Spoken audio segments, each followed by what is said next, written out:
अर्धांगवायू म्हणजेच पक्षाघात. या आजारात माणसाच्या शरीरातील स्नायूंची हालचाल बंद झाल्यामुळे त्याचे अर्धे शरीर वेडे होते अथवा निकामी होते. आपल्या शरीरातील हालचालींच्या या मज्जासंस्थांच्या सहकार्याच्या माध्यमातून नियंत्रित केल्या जात असतात.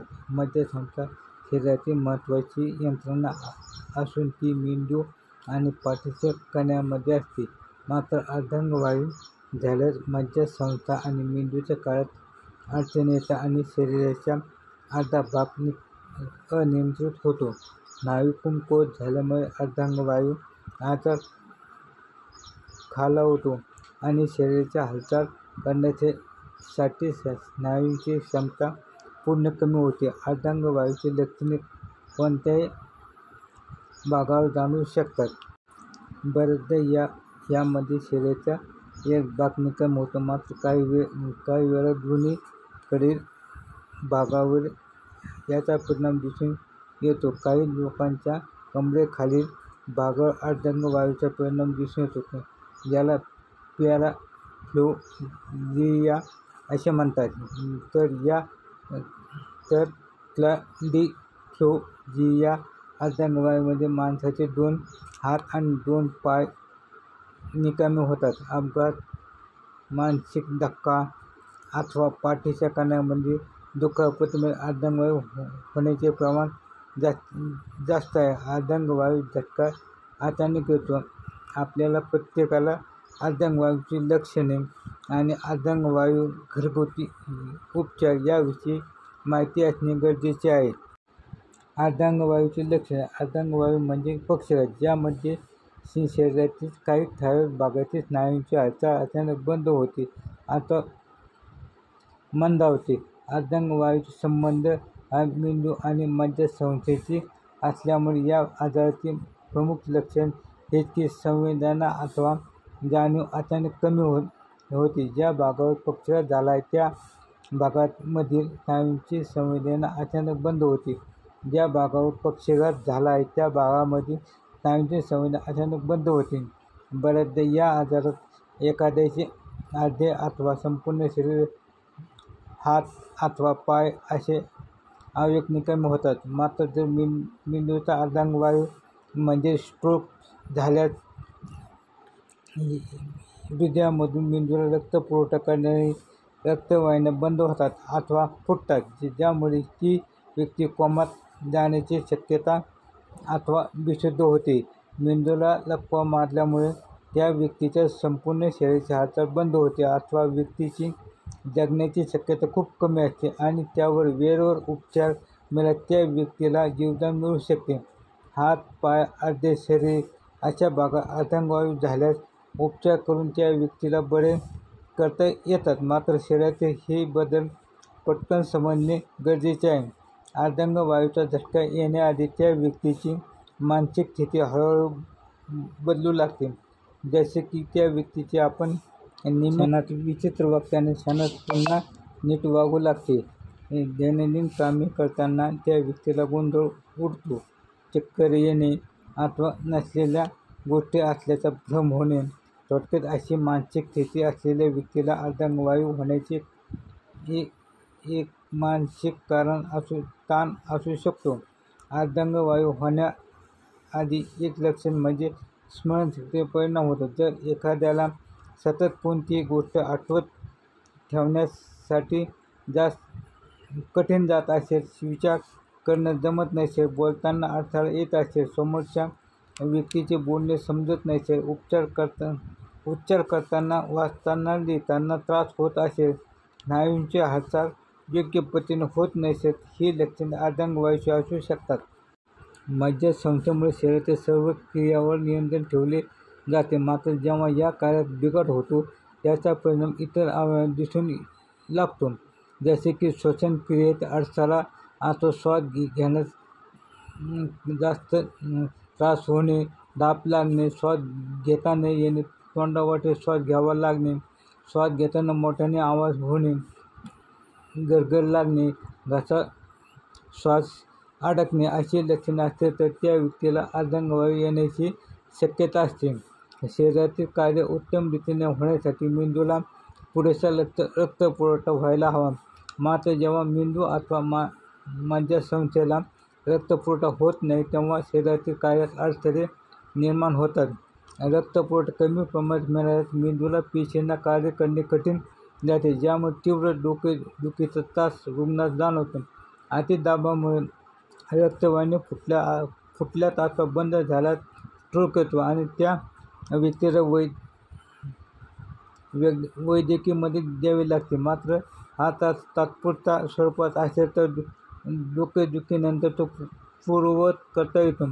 यासाठी तीव्र डोकेदुखी जाणवल्यास त्वरित वैद्यकीय मदत घ्यावी.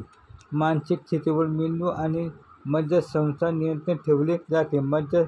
मात्र अर्धांगवायूमध्ये मज्जासंस्थेमध्ये नियंत्रण सुटल्यामुळे सर्वच शारीरिक आणि मानसिक क्रिया बिघडतात, ज्यामुळे माणसाच्या वागण्यामध्ये बोलण्याचा ताबा सुटतो. म्हणून अर्धांगवायूचे आणखी एक महत्त्वाचे कारण म्हणजे लक्षण हे की ज्या व्यक्तीचा अचानकपणे मूड बदलतो, ती व्यक्ती वेगळे व्यक्तिमत्व असल्यासारखे वागू लागते. बोलताना नियंत्रण सुटल्यामुळे अशी व्यक्ती भूतकाळ, भविष्यकाळ तील कोणतीही घटना अथवा संदर्भ नसलेल्या गोष्टी बोलू लागते. मेंदूवरील अनियंत्रणामुळे शारीरिक हालचाल करताना ताबा ठेवणे कठीण जाते, ज्यामुळे त्या व्यक्तीचे हात, पाय, शरीर अनियंत्रित होते. बसणे अथवा उभे राहता न येणे, चेहरा वाकडा होणे, बोलताना अडथळा येणे, हालचाल करता न येणे अशी लक्षणे जाणवू लागली तर व्यक्तीला अर्धांगवायू झाला आहे असे समजावे. जिभेतून सतत लाळ निर्माण केली जात असते, कारण तोंडात लाळ ग्रंथी असतात. तोंडावाटे निर्माण झालेल्या लाळेमुळे आपण खाल्लेल्या अन्नाचे व्यवस्थित पचन होत असते. तोंडातील आणि जिभेच्या स्नायूमुळे तोंडात निर्माण होणारी लाळ नियंत्रणात ठेवली जाते. शिवाय गरज असते तेव्हा त्या लाळेची निर्मिती होत असते. मात्र अर्धांगवायूमुळे तोंडात आणि जिभेच्या स्नायू कमी होतात, त्यामुळे तोंडाचा आकार बदलतो आणि तोंडातून सतत लाळ गळू लागते. यासाठी अर्धांगवायू झालेल्या व्यक्तीच्या तोंडातून सतत लाळ गळत असते. अर्धांगवायूमध्ये व्यक्तीचे शरीर लुळे पडते. लकवा झालेला अथवा पक्षाघात झालेल्या व्यक्तीच्या शरीरातील काही ठराविक अवयवांच्या स्नायूंमध्ये संवेदना नसल्यामुळे त्या भागावर बधीरपणा येतो. अशा व्यक्तीच्या लुळ्या पडलेल्या अवयवावर स्पर्श केल्यास त्याला कोणत्याही संवेदना जाणवत नाहीत.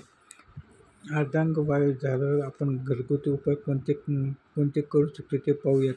लकवा मारलेल्या शरीराला तेलाने मालिश केल्यास काही दिवसांमध्ये त्यामध्ये सुधारणा दिसून येते. यासाठी आपण 1 लिटर मोहरीच्या तेलामध्ये 50 ग्रॅम लसूण टाकून लोखंडाच्या कढईत ते गरम करावे. थंड झाल्यावर ते तेल गाळून एखाद्या काचेच्या बाटलीत अथवा बरणीत ठेवावे. मोहरीचे तेल आणि लसणाचे मिश्रण अंगाला लावून मालिश केल्यामुळे अर्धांगवायूमध्ये चांगला आराम मिळतो. लकवा मारलेल्या व्यक्तीला अर्धांगवायू झालेल्या शरीरास शेक देणे गरजेचे आहे. यासाठी तुम्ही गरम पाण्यात तुळशीचे पाणी टाकून त्याची वाफ अथवा शेक भागाला देऊ शकता. या वाफेमुळे अंगातील स्नायूंना प्रोत्साहन मिळू शकते, ज्यामुळे त्या व्यक्तीचे अवयव नीट होऊ शकतात. हा उपाय आपण वैद्यकीय उपचारासोबत केला तरी चालतो. दूध आणि खजूरमध्ये अशक्तपणा कमी करणारे गुण असतात. हे दोन्ही पदार्थ रुग्णाला खाण्यास दिल्यामुळे त्याच्या अंगात ताकद येते. लोहाचे प्रमाण वाढण्यासाठी, हाडे मजबूत होण्यासाठी, स्नायूंना बळकटी येण्यासाठी दूध आणि खजूर फायदेशीर ठरतात. दररोज दुधात काही खजूर भिजत घालून त्या व्यक्तीला खाण्यास द्या. अर्धांगवायू बरा करण्यासाठी आपण अनेक वेळा आयुर्वेदिक आणि घरगुती उपचार प्रभावी ठरतात. अशा रुग्णांना अर्धांगवायू झालेल्या भागावर लेप लावण्याची पद्धत आहे. यासाठी काळी मिरी वाटून घ्यावी आणि 3 चमचे शुद्ध तूप मिसळा. हा लेप रुग्णाच्या अंगाला लावा. असा लेप लावून मालिश केल्यामुळे हळूहळू त्या रुग्णाच्या शरीरात प्रगती झालेली दिसून येते. अर्धांगवायू झालेल्या व्यक्तीला हळदीचा काढा अथवा दूध देणे फायदेशीर ठरत असते, कारण प्राचीन काळापासून हाडे मजबूत होण्यासाठी, प्रतिकार शक्ती वाढवण्यासाठी आणि स्नायू बळकट होण्यासाठी हळदीचे दूध देण्याची पद्धत आहे. हळद ही पूर्वीपासून औषध अथवा मसाल्याच्या स्वरूपात वापरली जाते. लहानापासून ते मोठ्या मुलांना हळदीचे दूध दिले जाते. अर्धांगवायू झालेल्या लोकांच्या आहारात हळदीचा वापर केल्यामुळे त्यांना याचा त्रासामधून बाहेर काढण्यास शक्ती मिळू शकते. तसेच अर्धांगवायू झालेल्या रुग्णांना ओली मातीचा लेप पॅरालिसिसमध्ये खूप उपयोगी मानला जात असतो. आपण रुग्णांना नियमित स्वरूपात ओल्या मातीचा लेप लावू शकतो. जर आपण हे दररोज करत असाल तर आपण 1 दिवसाचा गॅप घेऊ शकतो. मातीचा लेप लावल्यानंतर कटी स्नान करणे अत्यंत आवश्यक आहे. हा उपाय लकवा रुग्णांसाठी खूप फायदेशीर ठरू शकत असतो. ते पॅरालिसिसमध्ये खूप फायदेशीर असलेले कारले आहे. अशा स्थितीत रुग्णांना कारल्याची भाजी किंवा कारल्याचा ज्यूस सेवन करण्यास द्या. असे केल्याने प्रभावित अंगामध्ये सुधारणा होऊ शकते. पण हे लक्षात ठेवा की हे घरगुती उपाय दररोज केला पाहिजे. यामुळे रुग्णांना लवकर आराम मिळेल. आपण जाणतो की तुळशी आपल्या आरोग्यासाठी खूप स्वस्थ राहण्यास फायदेशीर असते. लकवामध्ये आपण तुळशीचे पाणी, दही आणि सैंधव मीठ भरपूर मात्रामध्ये मिक्स करा. त्याचा एक प्रकारे लेप तयार करा. लकवा झालेल्या भागावर लेप लावा आणि मालिश करा. असे केल्याने लकवामध्ये खूप आराम मिळण्यास फायदा होईल. अर्धांगवायू होऊ नये म्हणून आपण यासाठी रक्तदाब, रक्तातील साखर, वजन नियंत्रित ठेवण्याचा प्रयत्न करा. हृदयविकार असलेल्या लोकांनी नियमित तपासणी करावी. योग्य आहार, विहार आणि व्यायामाची सवय स्वतःला लावावी. त्यामुळे आपण अर्धांगवायू होण्यापासून वाचू शकतो.